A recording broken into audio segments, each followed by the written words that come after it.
मैं हूं आपका होस्ट मोहम्मद रहमतुल्लाह और आप देख रहे हैं जामी क्लासेस।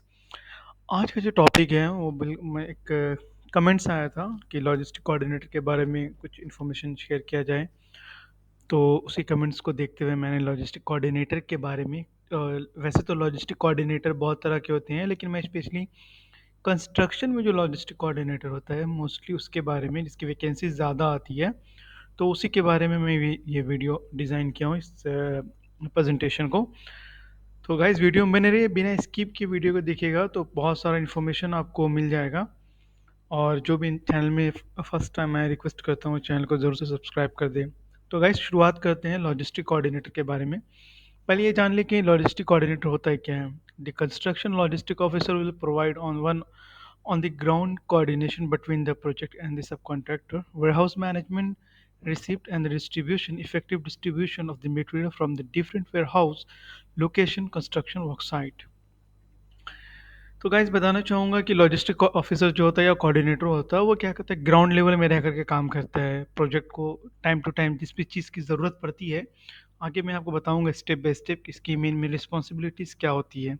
ठीक है, तो ये यहाँ पर ही आपको मैं शॉर्ट में बता दूँ कि वो ग्राउंड लेवल में रह करके काम करता है और साइट पे जिस तरह की भी ज़रूरत पड़ती है वो उस ज़रूरत को पूरा करता है। अब किस तरह की ज़रूरत पड़ती है वो हम आगे डिस्कस करेंगे। तो यहाँ आ गया रोल एंड रिस्पॉन्सिबिलिटी। सबसे पहले आ जाते हैं रिस्पॉन्सिबिलिटीज़ हैं। सेकंड है planning and programming.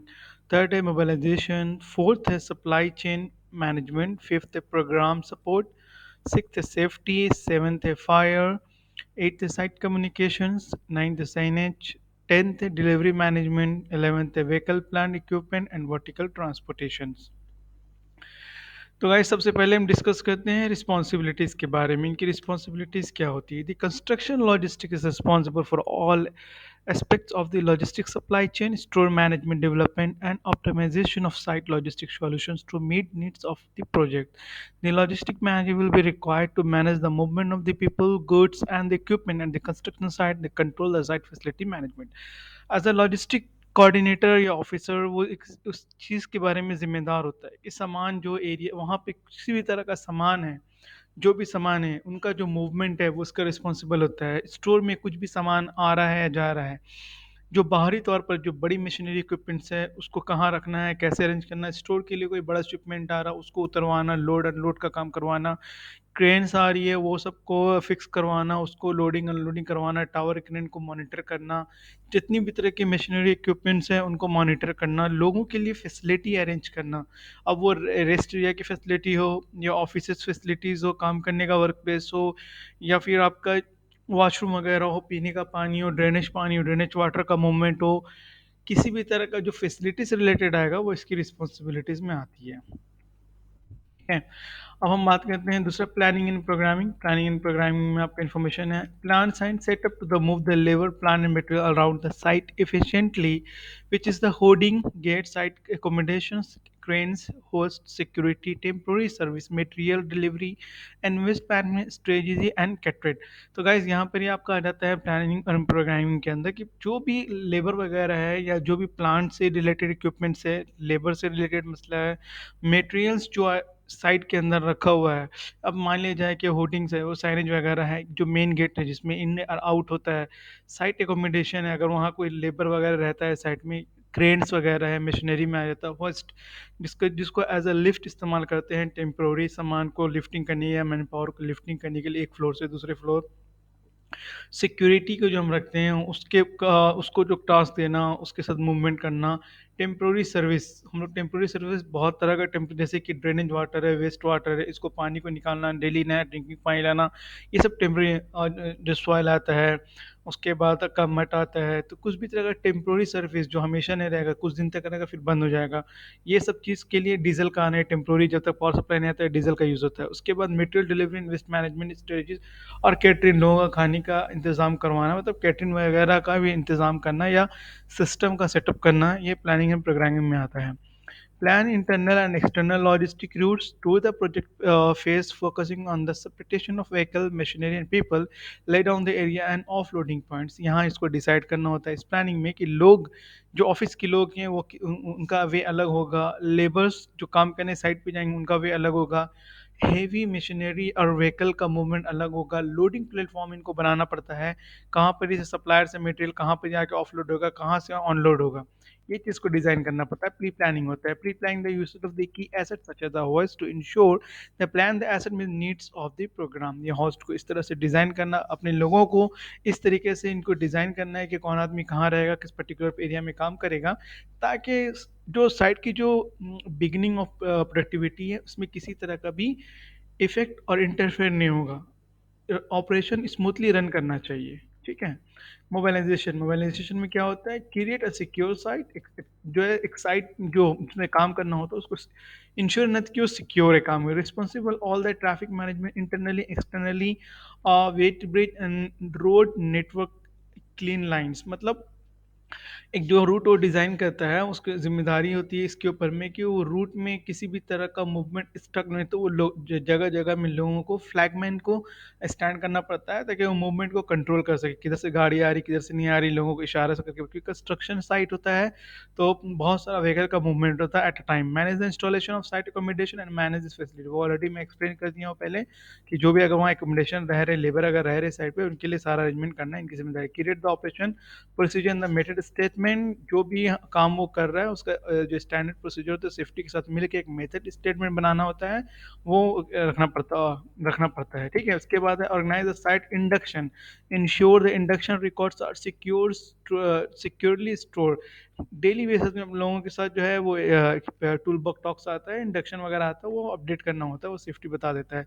Create a schedule of the logistic meeting, ensure the logistic represented at the site meeting. ये दोनों चीज़ जो है और साइट इंडक्शन और ये मीटिंग दोनों एक टाइम पे किया जा सकता है। ठीक है। सप्लाई चेन मैनेजमेंट, यहाँ पर ही मटेरियल से रिलेटेड पूरा इन्फॉर्मेशन आपको मिल जाएगा कि किस तरह से आप प्रोक्योरमेंट के साथ डील करना है, किस तरह से स्टोर वाले के साथ डील करना है, किस तरह से लोगों के साथ कम्युनिकेट करना है सप्लायर के साथ, और एक प्लानिंग बनाना है weekly, mean as a priority जो है एक हफ्ते पहले से प्लानिंग कर लेना है कि नेक्स्ट वीक क्या क्या काम हमको करना है। गाइस माजर चाहता हूँ, मैं जल्दी जल्दी इसलिए बोल रहा हूँ क्योंकि वीडियो सिर्फ 10 मिनट का बन पाता है, इसीलिए मैं जल्दी जल्दी बता करके अपना जो प्रेजेंटेशन उसको ख़त्म करने की कोशिश कर रहा हूँ। प्रोग्राम सपोर्ट में आ जाता है क्या क्या सामान आने का है या क्या सामान जो है इंटरनली विद इन कंट्री आ रहा, आउट ऑफ कंट्री आ रहा, organise the resource of enable the contract deadline to be achieve. जिस तरह का भी कॉन्ट्रैक्ट है उसको इस तरह से इंश्योर करना है कि डेडलाइन से पहले सारा काम मुकम्मल। Organise the resources to work the additional hours required to the meet the project deadlines which is extend the site hours if required by the client. अगर मान लें किस तरह का ओवर टाइम का रिक्वायरमेंट है तो सारा ट्रांसपोर्टेशन वगैरह का अरेंजमेंट करना, बस वगैरह अरेंजमेंट करना, इन्फॉर्मेशन को सेपरेट करना, ये सारी रिस्पॉन्सिबिलिटी इनके अंदर आती है, क्योंकि एक चीज़ काम नहीं होता ना, पूरा सिस्टम को एक्सटेंड करना होता है, वर्क और वर्क ड्यूरेशन को एक्सटेंड करना होता है। Responsible for ensuring the logistic activities are not and the constraining factor on the program where they determine the unavoidable, unavoidable, ensuring the issues are communicated in the order that the qualifications। तो यहाँ पर जो guys जितनी भी logistic की activities होती हैं इनको इंश्योर होना पड़ता है और रिस्पॉन्सिबिलिटी लेना पड़ता है इस चीज़ का कि प्रोग्राम में या साइट की, वही मैं जो बताया हूँ, प्रोडक्टिविटी में किसी भी तरह का इंटरफेयर नहीं होना चाहिए। ठीक है। सेफ्टी से रिलेटेड बात करेंगे जो कि बेसिक सेफ्टी आ जाती है, ensuring the organisation safety policy are follow. ध्यान रखना है कि सेफ्टी का जो भी प्रोसीजर स्टैंडर्ड फॉलो है। Create the site specific safety manual, ensure the fastest cover and the equipments is present. जो भी तरह का हर मशीनरी का अपना एक सेफ्टी स्टैंडर्ड होता है वो फॉलो होना चाहिए। फास्ट एड का हर जगह भी रहना चाहिए। Responsible for the ensuring that material movement to and from the workforce does not ensure the damage to the workers, to the works and the workforce और द पब्लिक। याद रखना है, इस बात को ध्यान रखना है कि गाड़ी का जो भी मूवमेंट हो रहा है, व्हीकल वगैरह का, मटेरियल का, किसी को इससे नुकसान नहीं होना चाहिए, किसी को चोट नहीं हो, ना पब्लिकली ना वर्क एरिया में। Complete the safety inspection to company in the client standard. हमेशा सेफ्टी स्टैंडर्ड को फॉलो करना चाहिए जो कंपनी का अपना स्टैंडर्ड या क्लाइंट से दिया गया है।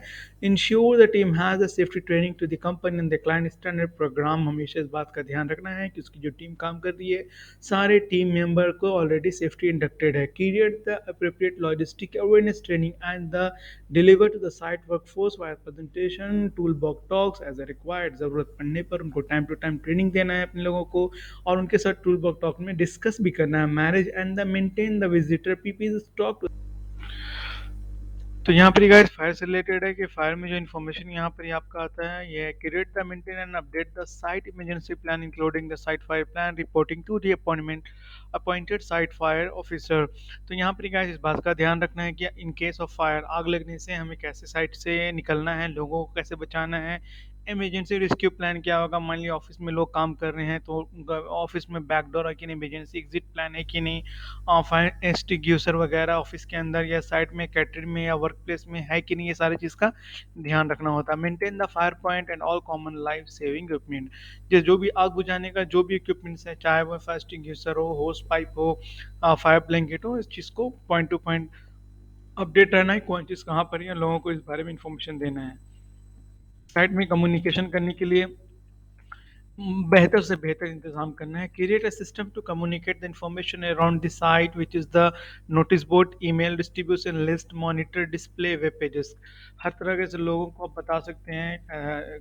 लोगों को बताने के लिए इंफॉर्मेशन अगर आपको शेयर करना है तो एज अ कोऑर्डिनेटर आपको यूज़ करना है, नोटिस बोर्ड में अपनी इन्फॉर्मेशन को बताना है, ईमेल के थ्रू सबको डिस्ट्रीब्यूट करना है और लिस्ट बना के डिस्ट्रीब्यूट करना है। मॉनिटर, डिस्प्ले मतलब डिस्प्ले में मॉनिटर कर सकते हैं। अगर आईटी एक्सेस है तो वेब पेजेस में, अगर कंपनी की वेबसाइट है या इंटरनल प्रोग्राम या पेजेस यूज़ करते हैं तो उसमें अपडेट कर सकते हैं। Update site safety performance and the key project indicator to the pre agreed frequency. यहाँ पर ही आपका जो भी साइट सेफ्टी से रिलेटेड इन्फॉर्मेशन है, अगर कुछ इंजरी होता है किसी माइनर इशू से या मेजर इशू से, उसको अपडेट करना है ताकि लोग अवेयर रहे, ये ना करें।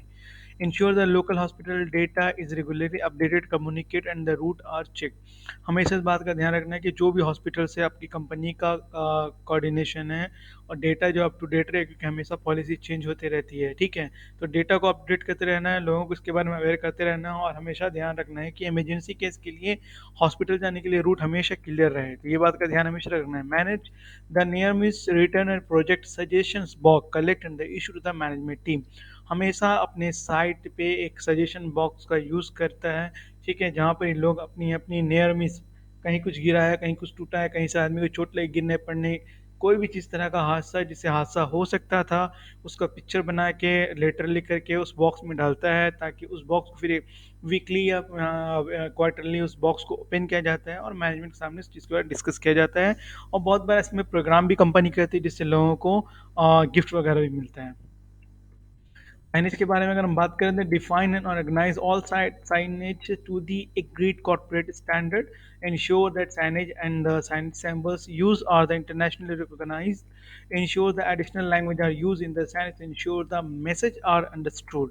तो गाइस मैं आपको बताना चाहूँगा यहाँ पर ही कि यहाँ पर ही जो आपका साइनेज से रिलेटेड इन्फॉर्मेशन ये है कि उस तरह का साइनेज इस्तेमाल करें जो कि क्लाइंट के साथ, कॉर्पोरेट सेक्टर के साथ एग्रीड है, जो कॉन्ट्रैक्ट में लिखा हुआ है, इस तरह का हम साइनेज का यूज़ करेंगे। उसके बाद इस बात का इंश्योर रखना है कि हम जो साइनेज यूज़ कर रहे हैं उसमें इंटरनेशनल जो लोगो है हम उसका इस्तेमाल करेंगे। उसके बाद साइनेज में इंग्लिश के अलावा भी हम वहाँ की जो भी लैंग्वेज है, जैसे मान लीजिए अरब कंट्री है तो अरबी होता है, साथ में इंग्लिश होता है। और देखना पड़ता है कि क्राउडेड एरिया में जो मैक्सिमम मैन पावर कुछ कंट्री से बिलोंग करते हैं उसका, जैसे अगर इंडियंस हैं तो हिंदी में लिखते हैं, और अगर सेम मेजोरिटी बंगाली है, पाकिस्तानी, तो उर्दू, हिंदी, इंग्लिश और अरबी को टॉप में लिखते हैं। तो इस तरह से आप जिस भी कंट्री में काम करें वहाँ का जो भी लोकल लैंग्वेज होगा उसको आपको साइनेज में ज़रूर से मेंशन करना होगा ताकि लोगों को समझ में आए। और ये जो साइनेज आप देख रहे हैं ये सब जो है सैम्बॉल, ये स्टैंडर्ड इंटरनेशनल सैम्बॉल्स है। डिलीवरी मैनेजमेंट गाइड जो शिपमेंट वगैरह आता है सप्लायर से कोऑर्डिनेट करने के लिए, उसमें किसी भी तरह का इंफॉर्मेशन जो होता है, कोऑर्डिनेशन करना ही मटेरियल को अराइव करना, लोडिंग और अनलोडिंग का काम ही है और सेफली तरीके से काम होना चाहिए। कब आ रहा नहीं आ रहा, प्रायोरिटी हम लोग वीकली बेसिस पे जो है इस चीज़ पे डिस्कस करते हैं अपने कॉन्ट्रैक्टर के साथ और साइट मैनेजमेंट के साथ कि ये सामान आने का है, कब चाहिए या होल्ड करना है, ये सारा डिस्कशन चलता है गाइस, ठीक है। Vertical plant equipment and vertical transportation। specifying and the managing the plant equipment, maintain an asset register all the equipment, ensure the vehicle and plant are operated safely by trained personnel in the legal complaint manner, ensure all the equipment is inspected, maintained and tested to the agreed frequency, have a knowledge of the hoist and the crane, and they create the agreed booking system to manage their capacity. तो क्या यहाँ पे एकदम very clear information है कि जो भी plant से हमारे पास मशीनरी या कुछ भी ऑपरेटर या ऑपरेटिंग कुछ सामान अगर आता है तो वो रजिस्टर्ड में अपडेटेड रहे ताकि रजिस्टर मेंटेन करते रहे कौन सा सामान कब आया है किस पर कौन से सप्लायर से आया मेन हमारे अपने वेयर हाउस से आया है और इंश्योर करना है कि उसको जो ऑपरेटर यूज़ कर रहा है या चला रहा है वो ट्रेन है प्रोफेशनल उसको लाइसेंस वगैरह होना चाहिए या थर्ड पार्टी सर्टिफिकेट भी होना चाहिए ensure all the equipment inspected हमेशा इस बात का ध्यान रखना है कि जो भी मशीनरी साइट पे यूज़ हो रही है वो सेफ्टी से इंस्पेक्टेड है या थर्ड पार्टी से अप्रूवल है उसके पास ठीक है और जो होस्ट वगैरह क्रेन वगैरह ऑपरेटर जो यूज़ कर रहे हैं हमेशा एक बुक होना चाहिए ताकि किस टाइम पे कौन सा ऑपरेटर कौन सा ये कर रहा है वो उसमें रजिस्टर में अपडेट करके साइन करता है एज अ टाइम शीट भी आप इसको बोल सकते हैं तो गाइज उम्मीद करता हूँ कि आपको बहुत सारा इन्फॉर्मेशन सीखने को मिल गया होगा तो गाइस प्लीज़ चैनल को जो है आप इन्फॉर्मेशन को लोगों के साथ ज़्यादा से ज़्यादा शेयर करिए ताकि ज़्यादा से ज़्यादा लोगों को सीखने को मिलेगा thank you so much for watching my channel please subscribe